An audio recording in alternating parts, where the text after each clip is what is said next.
Hi guys, Hi. and welcome to another episode of Dinner with the Pattens. My name is Michael, And I'm Justin. and we're married, if we haven't said that already. What? And our special dinner guest this evening is our dear friend. You've seen him on AJ and the Queen on Netflix. You know his voice from Louis the Frog on The Gator. Louis the Alligator on Princess and the Frog. Our lovely friend Michael-Leon Wooley. Hey guys. Thanks so much for being here. Oh my gosh, with thanks us. for having me over. Yeah, this is fun. I'd come anywhere to eat. You know, when you said there was food involved, I was like, I'm in. I was like, in. what do you want to eat? He was like, protein and salad. And I was Yes. like, so that's what we have Yeah. here today. Why salad? Because it's pilot season. Yes. We Yes. all know what that means. Exactly. Oh my gosh. So we're eating salmon that we cooked and salad, just a kind of a mixture of all kinds of veggies in here. That's great. Mm-hmm. The tomatoes in here actually came from our patio garden, so Wow. I have to put that out there because a little farmer over here. Yeah, some fresh North Hollywood vegetables. There we You go. cannot beat that. There we Not go. at all.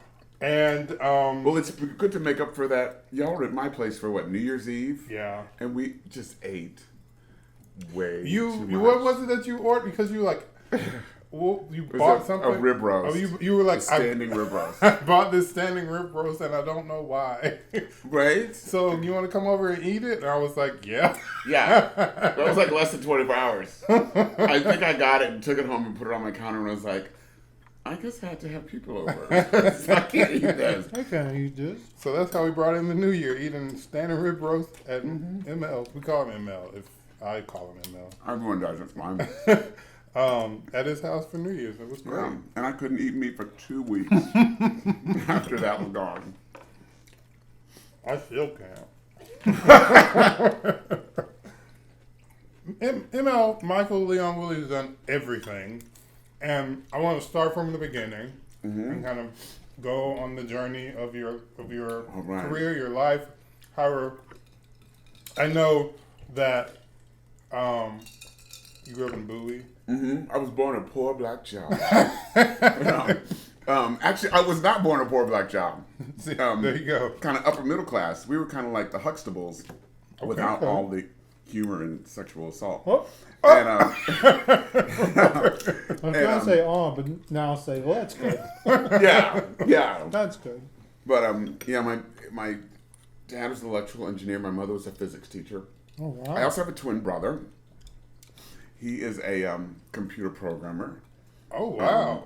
Y'all yes. like bougie black. Yeah, I mean, like we were not like from the streets or the ghetto. I know people are shocked. I actually started with music when I was about 5 or 6 years old, as my mother tells me. I would go play the neighbor's piano after church, and they suggested that they teach me get me piano lessons. Oh, wow. And my parents got me a piano, and I started studying, I guess around 6 years old. And I studied piano for years. Actually, I thought I was going to be a classical pianist by the time I got to high school, because I'd been studying for so long. Wow. So I guess talk about bougie. Bougie. We played classical music Classical music. in our home. Wow. Now, we've known Michael for about 4 years now, Yeah. and I've never heard. He plays piano phenomenally. I just never heard this bougie origin story. Well, we're actually bougie. I mean, listen, I still got hit with the belt every now and then. Right. And probably, deserved it. But, no, not bougie. But we just weren't, I grew up with everything I ever needed. I was, Yeah. And from there, it's so funny. There's something on a Wikipedia page about me that, and when I was in New York, I would sing on the streets with some of the college students. Like and, busking? Yes, we would sing Christmas carols. Oh, But we were okay. really good singers, so we would clean up money and go to like Park Avenue and sing on That's the sidewalk. fun. It was a good little thing. And it was written that I sang, out in the streets of New York, and it was in a radio interview. This is years ago. This lady says, "So you sang on the streets of New York. what was it like growing up on the streets? Ah. And I was like, well, I'm sure it must be horrible.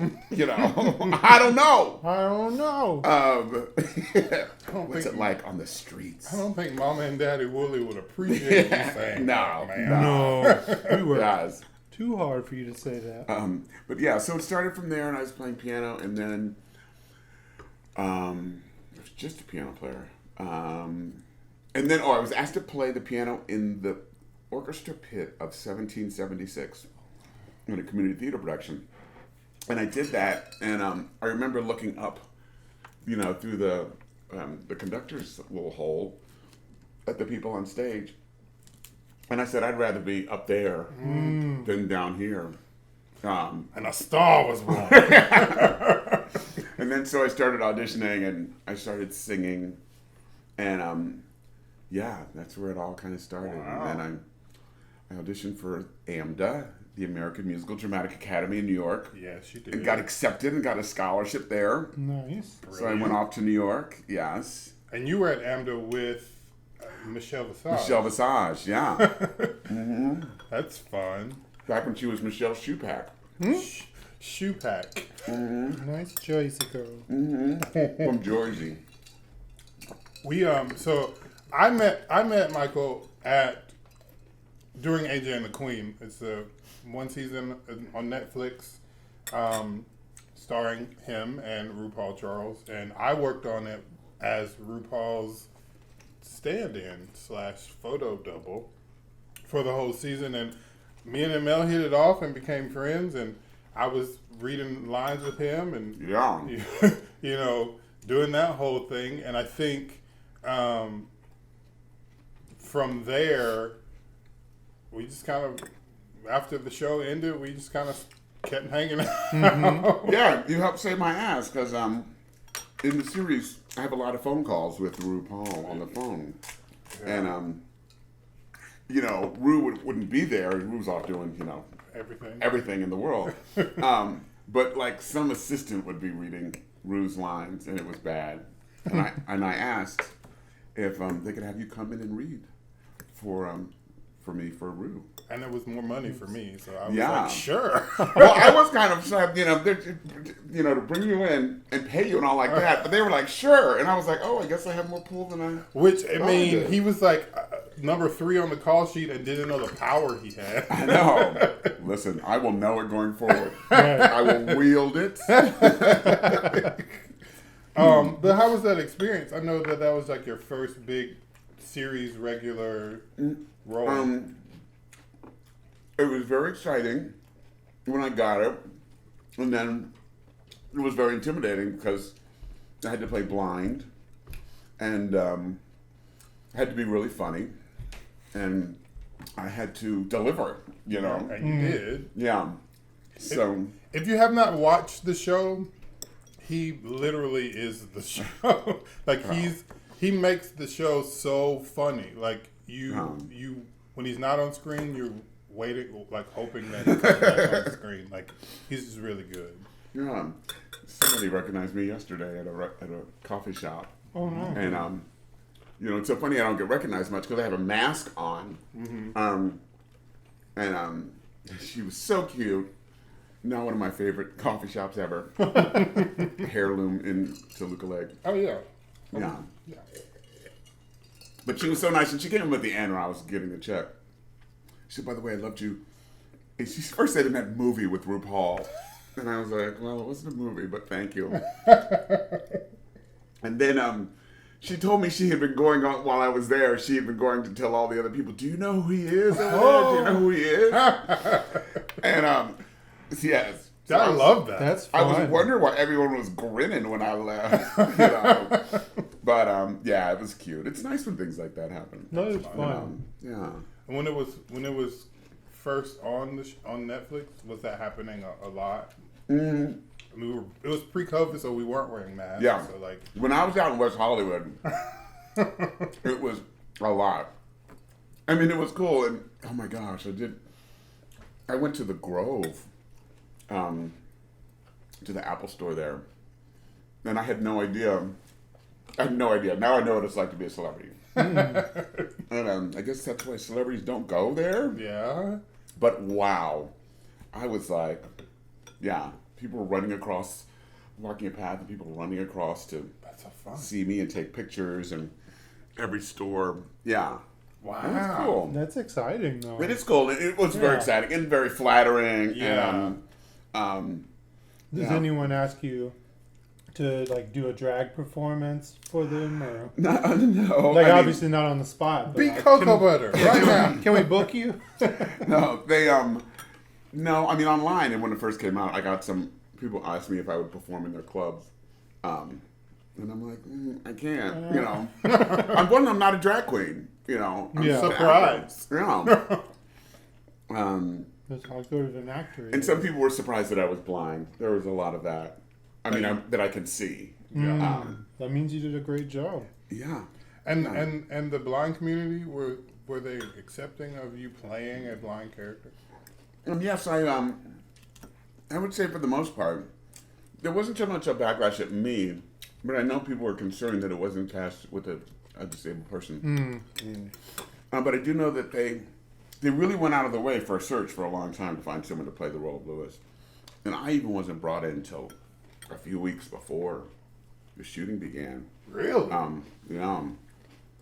I think, when did we start? Do you remember? It was October, the end of October. Yeah, it was like the end of September. It was the first time they saw me. Wow. Mm-hmm. That's a fast booking for Yeah. such a prominent role. Well, I mean, but did you know the casting people? I didn't know anything about it. But I know that the casting told me that Michael Patrick King had my picture on his wall for months. And he, you know, we worked together a decade ago. Which, you know, I was surprised. You know, I guess it's Hollywood. And then they called me like a few weeks before. Wow. And then I tested and like I was at a table read 3 weeks later or something like that. Wow. Yeah. Everyone else had been no, not everyone had been cast. Me and Tia Carrera, we were testing the same day. Oh, and Brianna was there too. Wow. Not Brianna. Brianna. Katarina Tenenbaum. Yes. Yeah. That's her real name. Yes. Well, RuPaul was trying to get her to change her name. Really? Yeah. RuPaul was like, you need to change that to Kat Tenenbaum. He was dead. Kat Tenenbaum. Kat Tenenbaum. That's a name. That's a brand. Kat Tenenbaum. I'll never forget. Kat Tenenbaum. Change your name. You're getting that from RuPaul. That's, you know, branding. I know branding. That's funny. Huh. She was sweet. And a really great actress. Some of her scenes are like some of the strongest things. And my scenes with her in the 8th or 9th episode, some of my favorite scenes to shoot. She was great. This was my first time being on a set long term, the way that for 6 months or you know however long we were there, and if I was overwhelmed, I know the rest of you because I was just like, first of all, I thought I was gonna get fired literally every day. Well, so did I. I was like, you know, there was one time that Michael Patrick King called me to his office, and I thought I came in, he wanted to just discuss the character, but I was waiting to see like pictures of Cedric the Entertainer and all sorts of black actors spread out on a table. Yeah. That's funny, huh? Yeah. Imposter syndrome. That's what it was, and I was just the stand-in, and I was like, I don't know, especially when they were like, can you run up these stairs in these heels? And I was like, no one told me I had to be able to walk in heels. And thankfully, Ru was there, and he was like, this is how you do it. And so I can say I learned how to run and walk in heels from RuPaul. So I learned how to walk in heels from RuPaul, too. there we go. It's a great experience. I need to now. He came out, you know, the little hallway at the downstage, I guess 9, where Tracy's office was. Yeah. That little hallway there. Tracy, our costume designer. And she had gotten these shoes. They were horrible. And I was trying to walk up and down that hallway with heels, and it was not pretty. It was not good. And Ru was just coming out, and he starts going, Swing that ass around. And he said this, one of my favorite things. The heels are just a suggestion. Just a suggestion. Just a suggestion. And then I began to walk, and I finally was getting it. And he turned and said, "This house is clean." And turned and walked away. Work. That was one of my favorite moments. That's when I said to myself, "Oh my gosh, I'm working with RuPaul." Yeah. You know, I was like, no one was around to see it or hear it. You know, but This house is clean. This house is clean. And so, I'm going to backtrack. AJ and the Queen was his first series regular, long-standing show. Yeah. But Michael started on Broadway. Let's go there for a second. Like, Yes. I know that you were able to experience what it was like to be a television celebrity because of AJ and the Queen, but like Broadway, you did some pretty heavy. You were Audrey 2 on Broadway. Yeah. For Little Shop of Horrors. You were on. You did the Music Man. The Music Man on for Broadway. 2 years. On 8 shows a week. Yeah. Wow. What drew you to Broadway? And like, how was that? Just in general, that experience. Well, I do love theater. It's my first love, even from being in the orchestra pit and playing 1776. And it's there's still nothing like it. TV and film is great, but still nothing like a live audience, especially the Broadway audience. And it is a lot of work. Mm-hmm. I think the Broadway actors are the workhorses of this industry. Absolutely. We work the hardest and make the least amount of money. Yeah, as a matter of fact, my first Broadway show was called Five Guys Named Mo. Big Mo, Eat Mo, Little Mo, Four-Eyed Mo, and No Mo. And me and Billy Porter covered all of the 5 Mo's. Really? Yes. You and Billy Porter Me were and Billy swing? Yes, we were standbys. Yes, Billy covered 3 and I covered 2. And we were like the back, you know, we were aside from the guys in the show, there was us. And also Philip Gilmore, who was covered 2 of the roles. And Philip Gilmore's son is, I can never pronounce his name. He won an Oscar for Moonlight. An actor. He's Marshall. Yes. Okay. His father was Philip Gilmore, who shared a dressing room with me and Philip, who was a kind of mentor to me and Billy. Wow. Philip Gilmore. And it's so kind of telling in a way that how me and Billy and his son, as these black actors and performers, came to be. Philip Gilmore would be very proud. That's exciting. Wow. Yeah. And I heard Billy mention to me in his book. I have yet to read it. Have you? No, I haven't. Yeah. Billy, on the audio book, he talks about, how we shared a dressing room. I need to go hear what he said. I'm sure that it wasn't too shady. No. And I love Billy. Billy was amazing then. That's really cool. I think I remember you saying that, but I forgot that your Broadway debut was with Billy before. Billy had done a show before that, but that was my first, and then I did some national tours too. Matter of fact, my very first professional job. Stephanie Mills. No, that was a little after.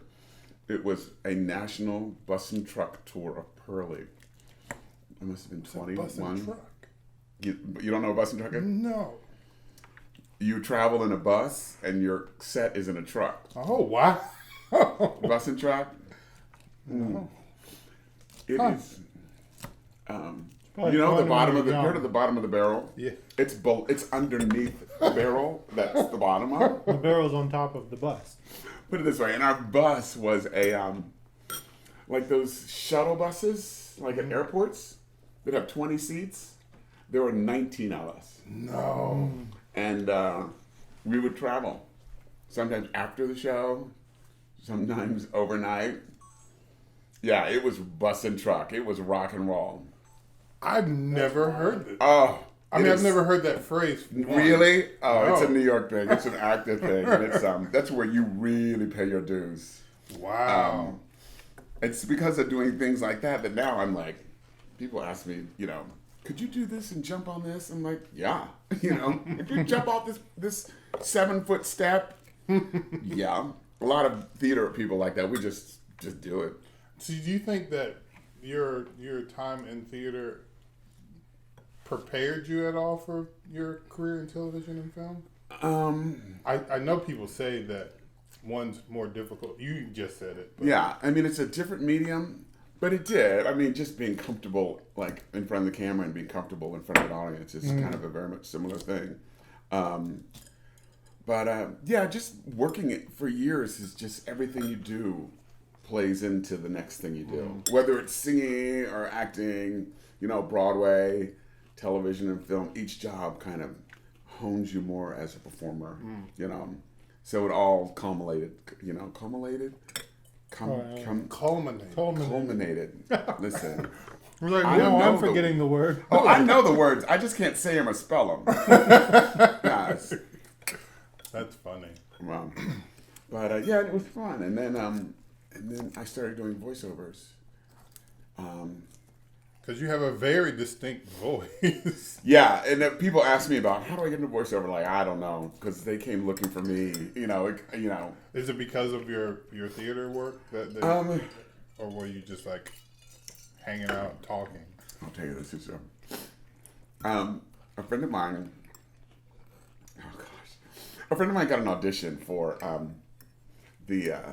an agency in New York, the Fifi Oscar agency. I think Fifi has passed away. It's a big agency, and they rep a lot of people. And he had an audition for the musical department, and he was to go and sing 2 songs, and they had a piano there, and he asked me if I would come and play the piano. I was like, sure. So we go, and we're in the waiting room, and all of a sudden we're let into this room with a bunch of agents, and I just walk over to the piano. My back is to them. And I sit and I play the first song he sings. I play the second song and he sings. And then I follow him out. And then we're out in the waiting room, and one of the heads of the agency comes up to my friend and says, you're really great. We're going to, discuss and see, how you'd fit with us and how things would work, but we're going to get back to you. And then he turns to me and goes, now what do you do? And I was like, well, I'm an actor too.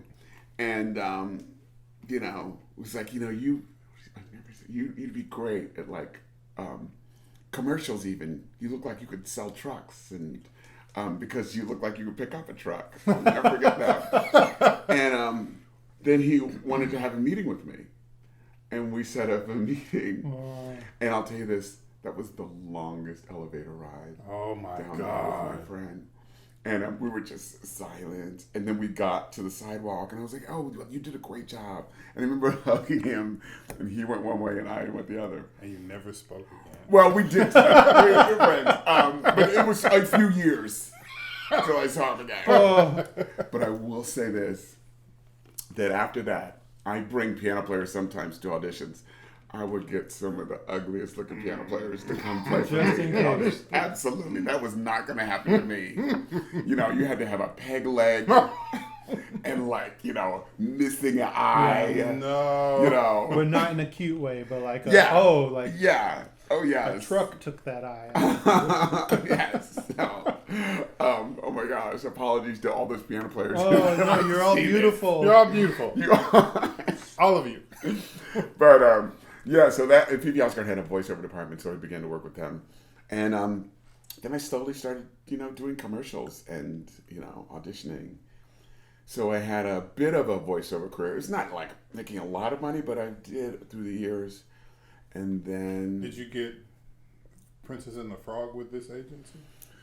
No, I had actually jumped around to a number of different voiceover agencies. I've been with everyone, William Morris and VoiceOver Wise, for 10 years or so. Oh, wow. There was one agent I had, David Coley, and I followed him wherever he went. When he moved to another agency, I'd go with him. And then I got Little Shop, oddly enough.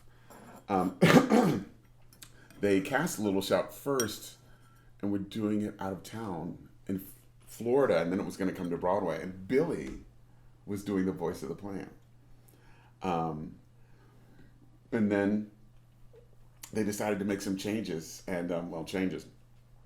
They let go of the entire company except for one person, and then they cast me before it came into New York, because I'm a bass voice and more like the way. More like Audrey.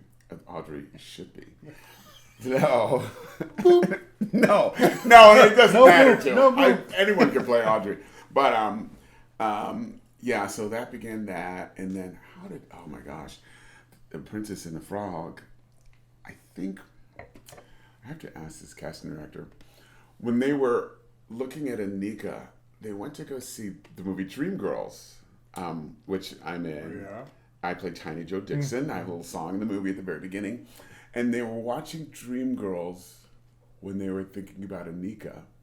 And I came on screen, and the casting director said, "Oh my gosh, that's Michael-Leon Wooley. He would be good as Louis." And so she actually sent me an email. Gosh, this was so long ago. She sent me an email asking me if I would sing a song and say a few lines. And I did it in my living room with a friend and sent it off. And then I didn't hear anything for like 6 months. And then they were coming to New York, the directors and writers, to hear some people. And they asked me to come in, and I auditioned for them there live. And then I didn't hear anything. And as a matter of fact, I heard that John Goodman was playing my role via the internet, because everything's true on the internet. Yeah, I don't know it if is. you know this. And I was bummed. And then I got an email about, they wanted me to come back, and they wanted to fly me out to LA to test me for Louis. And I was like, okay. Free trip. Yes. So I went out there, and they flew me out, and gosh, it's hard to remember. And so I did it, and I came back, and then I didn't hear anything. And then they flew me out again to test me. And this was like a year and a half from that first email. Wow. And I was just like, when are they giving me this job? And actually, people were working. I ran into Anika and this was these sessions at Disney were at the Disney Studios, right on the Disney lot at Soundstage, B&C, like Walt Disney Soundstage, where everything gets done. Wow. And I remember running into Anika. I was like, "Well, how's it going?" She's like, "It's going great." It's like, "Well, they're just still testing me." But it's funny. After that, I worked with some lines, and then the second day I had to do a demo of the song "When We're Human" for them, and I was taken to a studio somewhere, gorgeous studio, and they said that Randy Newman wasn't going to be there. He was just like laying it down with some orchestra people and 2 other singers, just recording singers, and we rehearsed it, and then we took a break, and they were about to record, and then Randy Newman walks in. Oh. And I was like, oh. And it was cool. And so we did the demo of the song, and I was leaving, and I said to Randy, Randy, man, it's really great working with you. I'm a big fan. And he goes, yeah, man, you too. I'm glad you're playing the Gator. And I just kind of went, yeah. And I went back, and I got in that limo and shut that door and started screaming. And that was that was just the first little sign I had. Yeah. Still 3 or 4 months went by. Wow. And then I was walking around Times Square and 26th Street, and I got a phone call from an agent saying, "You got it." Yes. And I still remember the actor, James Lane. Black actor, and he happened to be walking the street. He must have thought I was crazy. I was like, "Dude!" I was like telling him I got this. He's like, "What? What? The princess and the what?" But but that took a year and a half. So never give up. Never give up, guys. No, you can give But up. also, don't can give don't up. worry about it. If you feel like giving up, then wait a little while longer. Become an influencer. Yeah. I mean, If you can. As we've said many times on this show, if you can do anything else in this besides entertainment industry, anything, go do it. Oh, I say that to people.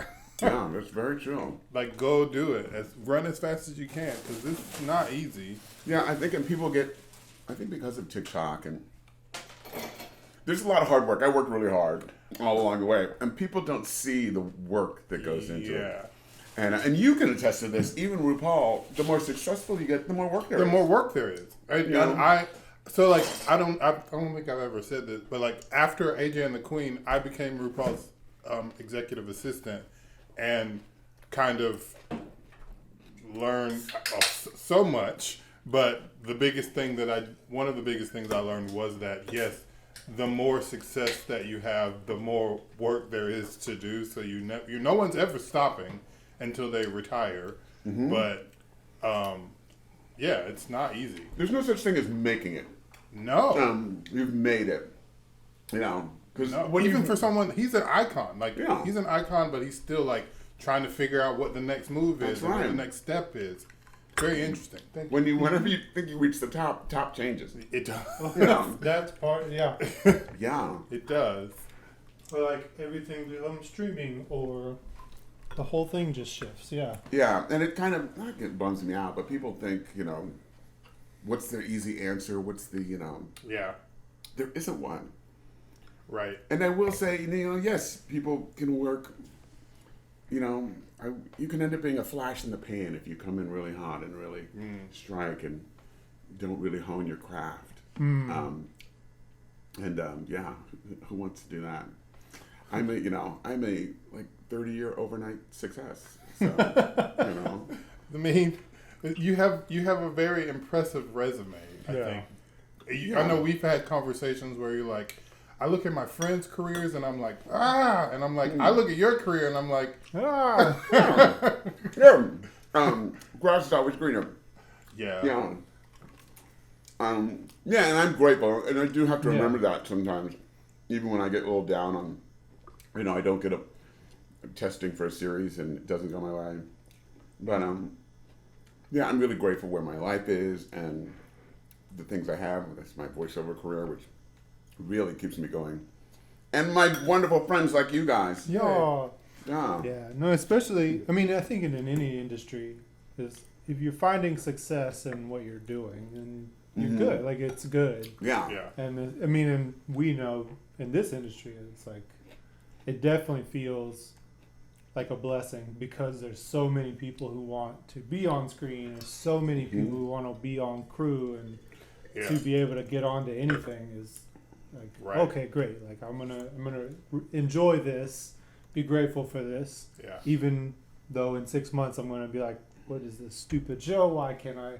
I'm just gonna walk off now. Well, is it like I wonder?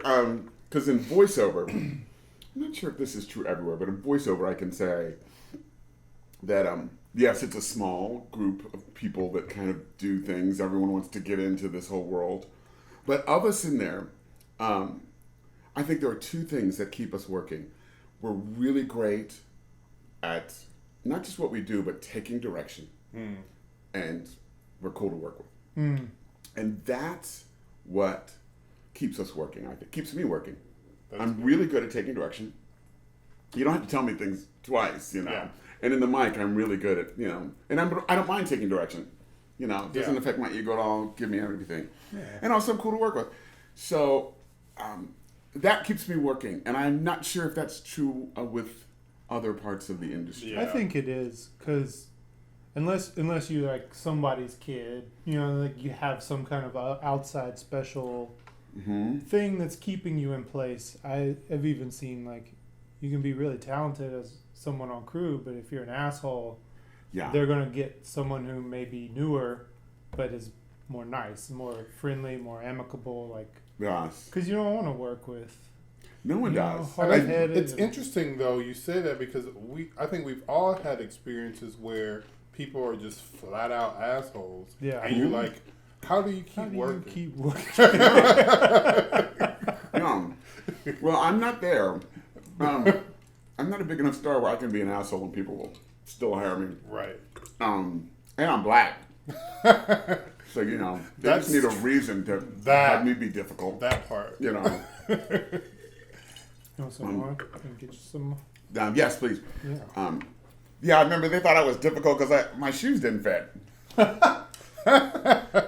can't help that. Like, it was a whole shebang. Really? Yeah. I mean, my shoes didn't fit. And they were hurting my feet. You do have big feet. I know. So. There was a whole thing. Calls to my manager. They were calling your manager? Mm. Because your shoes didn't fit? Words were exchanged. Are you kidding me? Yeah. Wow. There was yelling. I mean, yeah, there you go. I heard one line from them. Drag isn't supposed to be comfortable. Are you kidding me? You know, Well, it was still a great experience. it's still a great show. I think that I learned a lot there. I did too. And a lot that I think that I've taken moving forward and applied to other things that I'm involved in. Even between the things I learned on AJ and things I've learned from Ru as his assistant, I'm just like, okay, I just want to. My ambition to be a producer is more shaped than ever because I'm like, oh yeah, I'm a creative person, but what I really love is putting shit together and seeing it flourish. And it's even part of the reason why we started this podcast, because I was like, I just want to put something together and see it work. Yeah. And I think both me and you both are feeling that similarly. So now that I'm writing, it's different than being an actor, because now I have a lot of more control over what's happening on this page with these people. And it's a lot of fun. It's fun. Yeah. I mean, when it's working and the script is good, it can be fun. Yeah. It's challenging. I think writing is not easy. No. I say like that actors, get the directions and instructions, and directors are handed the directions and instructions, and it's the writer who's left with blank pages to make the directions and instructions. And facing blank pages sometimes is, it's terrifying. It's day after day. Yeah. And I've had some moments in coffee shops where I'm just looking around at people like, y'all ain't having fun in here. Don't act like you're like all into it trying to figure out how Sally gets home. Right. But at the same time, I've had great moments, as a writer. Yeah. And especially coming up with something, or in the screenplay about the aliens, there's a couple of scenes. I remember where I was when I wrote the scenes, and I remember falling over in this coffee shop and laughing. People must have thought I was having a seizure. But yeah. I think I heard someone say once that as a writer, you write a whole screenplay or a whole pilot script really so that you can see one scene get made. Like you're like, oh, this is I want to make this whole movie so I can see this one scene. Yeah. Yeah. And I think that when I write, I can pinpoint, oh, I really just want to see this. I really just want to see this girl do this thing or this guy do this thing. That's really what I want to see. And so I birthed this whole project so that I can see this. Maybe it's something I've never seen before or something like that. Yeah, that's so true. There's it's something I just finished. I just sent it to you. There's one scene in there that I love, and I just want to see made just to see this one scene. As a matter of fact, if the movie ever gets made, I will go to the movie theater, watch that one scene, and leave. I don't want to give away too much, but he has a special gift. You have a special gift for irreverent comedy that is not disrespectful, I think, from what I've read. Like it still respects the subject or the people in the scene, but it throws out all shades of. Well, yes, but as a writer, I mean, you have been to our house and you've heard some of the things that have come out of my mouth, and it's not all irreverent. Yeah. I was just thinking today. The one thing I do like to do as a writer, I mean, I've kind of boxed myself in a bit, is that I do want to write something funny, but I also want to say something and talk about some subject.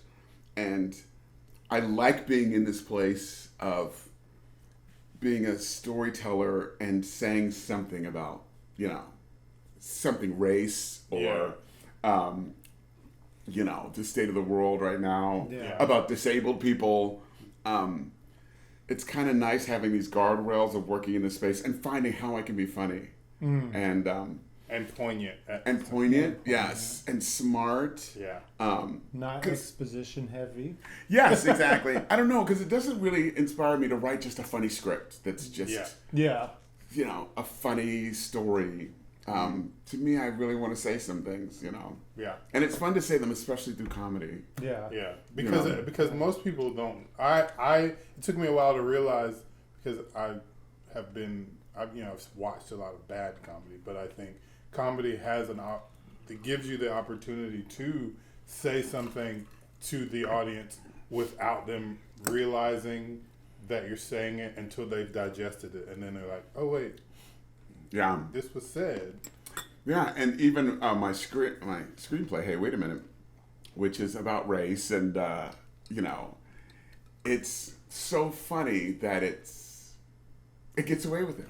It does. And you don't kind of ever feel, and it says a lot. But it's done such through comedy and humor that a friend of mine once said, Andreas, my German friend, Andreas, he's German, he has no sense of humor. But I love him. And he always said that, he says, Michael, I can't say half the things you say and get away with it. And I think I use that in my screenwriting. That you do. To say things. But it's so good. Like, I can't say it. I've read Hey, Wait a Minute probably 4 times. Really? And I'm just like, this is just so funny and timely and smart. And, I'm just like, how can I be a part of it in some, like, especially because it's like, that it's going to, I know it's going to get made. Yeah, I mean, that's the way it looks to be. And I also have to say, I don't know anything about making movies. And, I just wrote the screenplay. By the way, I had the idea for 5 or 6 years. And until this great, my friend, a great writer and director, Aristomenes de Service, who he's actually got a movie coming out soon called Timescape.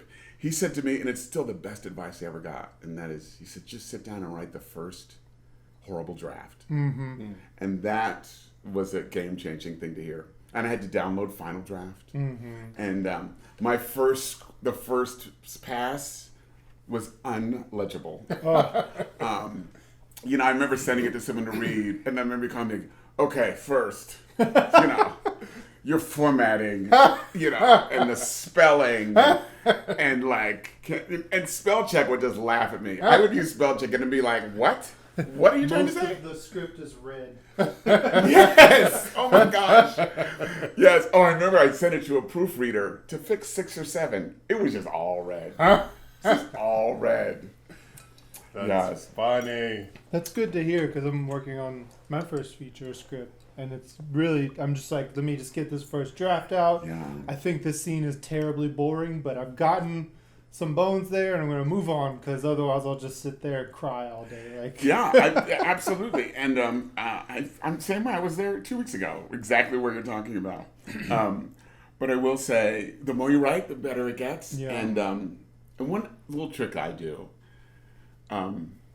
is sometimes when I get stuck, I will write the last scene or the last 5 or 6 pages. Especially if I know how it's end, if the ending is strong. It gives me some kind of something to look forward to. It gives me a finish line. Yeah. And it gives me I can see the end. Yeah. When you're left with 30 or 40 blank pages to go. Yeah. That's a good thing to do. It's good. It really helps. And it's usually when I have a block that I just don't know how to get. Usually out of, to break into Act 3 or the end of Act 2, It's breaking into Act 3 is always hard. The third act is, a lot of movies fall there. Absolutely. But a lot of plays do. Yeah. It's so funny. People, because this, the success of the screenplay, it's placed in a lot of competitions and trending on the blacklist. And now it looks like it's going to be made. I will say this. So, to people who I don't like, who ask me about the script, I always say, "Oh, I just sat down and got a pen and paper and wrote a screenplay." It doesn't seem that hard. But the truth is, I've been in the business for 30 years, and I've been a part of a lot of bad shows. And I've done a lot of readings of things. I know what I like. I know what works. Yeah. And I know the problem of second acts, that a lot of them just don't work, even in really great shows. Yeah. So, when I sat down to write, I brought a lot of 30 years of experience of bad shows. Yeah. Which helped me guide me away from pitfalls, I think. Still was problematic, but, you know. You did it. I did do it. Yeah. Yeah, and by the way, as we were talking about before, achieving and getting to the top, here I had this, Broadway career and this TV and film career. Now I'm a screenwriter, and it's all new. I'm like a newcomer. Yeah. And while your career in theater and film and television gives you a certain amount of clout, for lack of a better word. Yeah. You still are like, oh, can I come into the room with my scripts? Well, yeah, and it's and people who are pushing the script, they say, "Oh, it's written by Michael-Leon Wooley." I'm like, don't say all that. Just say some up and comer who just being in some of I'll tell you, the first few meetings that I've been in on my screenplay, I literally, after the conversation, I would call a friend and say, "What does this mean? What does this mean? What is private equity?" Literally, that was one of my first questions to someone. And just learning as it goes. Yeah. But, it's exciting. And then thank you reminded me that when I came in, that it is exciting. Yeah. I forget that sometimes, amidst of all the craziness, because, by the way, it's still Hollywood. Yeah. And Hollywood is it's a beast. It is. And there's good and there's just bad. Yeah. And there's a lot of smoke being blown up people's asses. It is. The sometiminess of Hollywood alone. It's wild. Yeah, it's insane. But then you have to learn, I met with this one agency in New York, and I remember I had a meeting, and one of the agents goes, Chuck Lorre would love this guy. Let's get Chuck Lorre on the phone. He's got to meet Michael. And I remember walking out of there going, "Oh my gosh, it's Chuck Lorre." And I was literally driving home, and then it was maybe a little while later I went, "He's just blowing smoke in my ass." He didn't call no Chuck Lorre. But when he said it, and it was in the room at the board, at that office room, that was my first kind of lesson. I'll tell you the biggest lesson I had. I want to know the biggest lesson. The biggest one. Well, I mean, it was my trial by fire. It was a really immersion into LA. I'm not going to say names, but spill it. So The Princess and the Frog was coming out, and there was a period I had to come to LA to take some meetings. Mm-hmm. Princess and the Frog was nominated for an Oscar, and I could take some generals. And the head of casting at Disney took a general with me, and she was really great. And we're chatting in there in her office, a corner, that corner office, the whole shebang. And she goes, what would be great with you is such and such. I'm not going to say the name. Such and such. Such and such got all these Broadway people. And she goes, "Get such and such on the phone." And I didn't know, but then someone out at a desk, said she's in a meeting. And said, you really meet with such and such. So they contacted such and such. And I took a meeting with such and such, big manager. Meeting in Beverly Hills. I remember it was all white in the such and such office. View of the ocean and all that. And we had a really great conversation. It was very funny and charming. And she was like, "Well, let's work together." And I was like, "Great." And I was still in New York, and I was like, "Are you coming out here for pilot season?" I was like, "Yes." And she said, Well, make sure you're out here at the beginning of February, because a lot of people say they'll come out in the beginning and then it's a week later and then it's 3 weeks. And I said, I'll be out here January 29th. And so I went back to New York and I got some things in order. And I was going to move out here. And I bought a car thanks to the Actors Fund, the Actors Credit Union. And while I was in New York, and I bought it in a place in LA. So I flew in, I think it was January 29th, and went straight from the airport to the car dealership and picked up the car. And I'm driving on the 405, and my agent calls me, who had been talking to such and says, such and such says, she's not available to take you on right now. And I was, the receipt was sitting in the passenger seat of this car. No. And I was like, I'm speechless. Yeah. I was like, what? And grateful though, that was my voiceover agency, Atlas, who stepped up and they were like, we're going to take care of you, you know. Right. And matter of fact, they were having on a phone conference, all the agents were on the phone to call me to let me know this. No. And, you know, and just reassuring me that they were going to handle me. And but I just never forget, I remember saying, I just bought this car. Yeah. You know, the receipt is right here. And that was, you know, I looked through the business at a certain lens after that happened. Yeah. You know. A little bit more wary, yeah. Yeah. I didn't buy no damn car. Right, you know? Yeah. So don't buy a car. But yes. Until the job is sealed. Yeah. But that was an amazing moment. Wow. Yeah.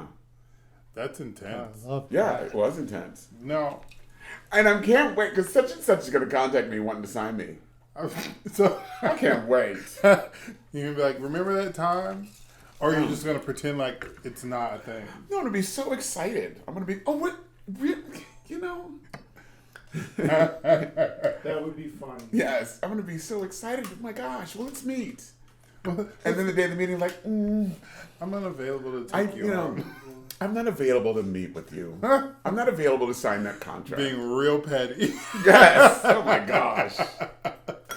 Dude, so, and you said you've been in this business for 30 years. I guess, what has kept you moving over because like, we've discussed how daunting this is and how it's never ending. What's the thing that's kept you going?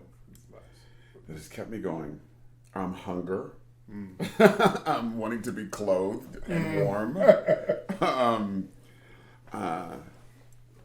I guess it's what I do. And I can't do anything else. Yeah. Sing and act and use my voice. I don't dance anymore. I don't want to dance. Someone asked me, are you a triple threat, a singer, dancer, actor? I was like, you know. Yes. Singer, actor, writer. Writer, yes. And when someone asked me to dance now, my first question would be, how much? That part. How much and what do you want to do? But I just, it just kept going. And I can't believe I'm sitting here as a writer and, having all this stuff happen. If you told me that years ago. To start in the pit. Yeah. End up as a screenwriter. Not that that's the end either. Like, yeah. But like to make it through all these different aspects of it is so cool. Yeah, which also means anything is possible. Right. Yeah. I mean, if Michael-Leon Wooley can download Final Draft and make something happen, I mean, anyone can. And it's Sharon, Sharon, my friend, she's crazy. And she's like, listen, I can feel it coming, Wooley land. And I said, yes, Wooley land. I said, I was like, well, okay, it's not too bad. Not too bad. Wooley land. Why not? It'll be right next door to Shondaland. There we go. There will be a connecting tram from Wooley land to Shondaland. That's right. That's right. I love that. So with everything that you've endured and all of the things that you've experienced over the course of your journey, what would you tell your teenage self? I know you. Yeah, no, that's tough. Yeah. That's a tough question, but and you probably can't answer it. Fully, No, but. I mean, I can't. You know, I would have to tell myself to keep at it. I would tell myself to stop drinking and drugging, which I did do. By the way, next 2 weeks from today, I will have 17 years clean and sober without a drink. Congratulations. Thank you. Cheers with vodka. Yeah. This is bubble water. Bubble water. But yeah, so yeah, none of this I think that's happened in these 17 years. AJ and the Queen, the screenplay wouldn't have happened if I hadn't gotten sober. I'm sure of that. I tell myself, yes, it's going to be hard, but keep going, keep going. Yeah, and you're gonna write a big movie one day. You're gonna write several big movies. Several big movies, yes. And my younger self would be like, I don't even like to write. Yeah. You're crazy. That's why I'm playing the piano and singing. So I don't have to write. Right? I didn't write in school. Yes.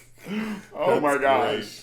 Well, thank you for having dinner with us. And, oh my gosh, thank you guys. And the crazy thing is, the Camerons won't be there, but you'll probably be over to my house for dinner. Yeah, in like a week or so. We go to his house for dinner all the time because he cooks really well and we watch movies. We've been like our pandemic bubble. The top bubble. Yeah. But what's funny is we usually don't eat healthy salads. Yeah, usually it's like Chinese food. I eat, the healthy. But I order. Now we're all trying a little bit. Yeah. But thank you again for doing this. Guys. And we're gonna hang out once the cameras are off. But where can people find you? Initial ML Wooley at ML Wooley. You can find me there on Instagram. Don't judge me by my Instagram. It's not a lot of pictures. I've been people getting on me about posting more pictures of myself, but I post a lot of content. Sometimes social, always funny. He is always funny. On Facebook ML Wooley, on TikTok ML Wooley. Follow me. Yes, follow him. Yes, you're in for a treat. Well, thank you guys for joining us, and we will see you again for another dinner. Peace. Bye. Very good. Great job.